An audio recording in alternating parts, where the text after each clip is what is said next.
Hello, and you're being joined by the Dawn team from the Breathe Pakistan International Conference happening in Islamabad today.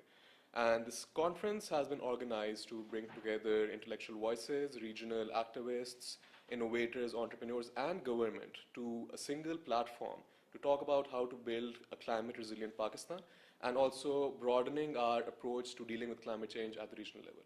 Joining me right now is Mohamad Yahya, who is the resident and humanitarian coordinator in Pakistan of the UN Pakistan office.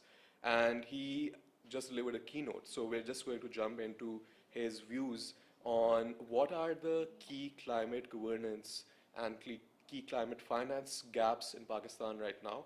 And once we really realize that these gaps exist, how do we go about resolving them? So welcome and thank you for giving us the time as well. Absolutely. So, you've been working in this ecosystem and you have your understanding as well.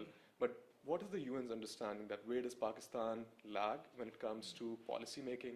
And what are sort of areas that you want to highlight that this should be something that we work towards improving? So, thank you very much for having me. Pakistan, you know, most Pakistanis will know because they experience it on a daily basis in terms of how climate change is really stunting the country's opportunity to reach the Sustainable Development Goals. Every year, we don't have the 2022 floods every year, that magnitude, but there are floods every year. There are droughts every year. I visited northern Pakistan. I saw firsthand communities being displaced by glacial outbursts. All these are climate-related issues, which is stunting the country's ability to meet its goals. Not only meet its goals, it literally in some places washes away development gains. People are losing their houses, roads are being washed away, bridges are being washed away. All this means that not only are you not meeting your development goals, but also you are constantly being pushed back because of the climate challenge issues. So dealing with these issues are incredibly important. One, from adaptation side, how do we prepare more communities to be able to adapt? Because climate change, unfortunately, it's already here with us. The mitigation part is important, but adaptation is the biggest game in town, essentially. So what do we do about that? Where does Pakistan get financing to help it respond? And this is why in my speech today, one of the issues are money to creditors, and many of them are countries that have contributed to this challenge that Pakistan is facing, and not look at the issues around debt as one of the ways of dealing, at least some form of standstill debt as one of way of dealing with climate financing gaps. I think that connects to my next question.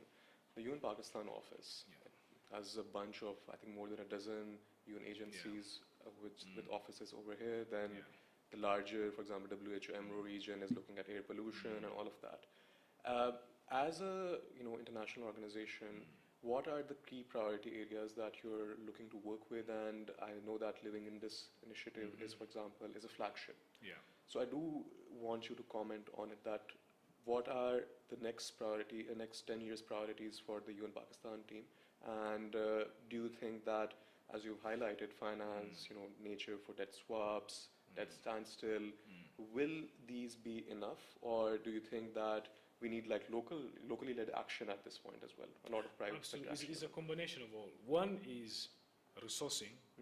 The gap is so big for Pakistan to, for example, finance the Sustainable Development Goals.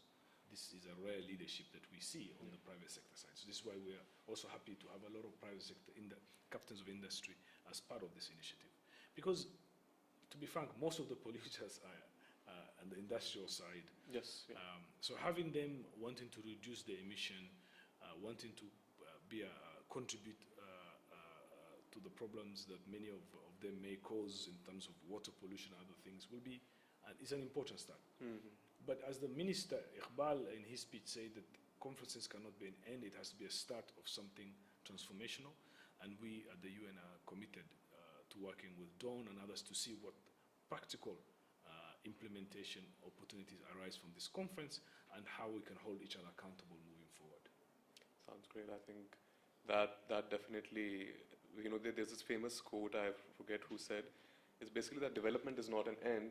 You know, it's a means to an end. Yes. This conference should be a means to an end as well. Absolutely. So thank you so much for joining us, and Pleasure. appreciate your time for Breathe Pakistan and all the contribution that you understand. Stay tuned for more. Thank you. Thank you. Thank so you very much. much. Pleasure.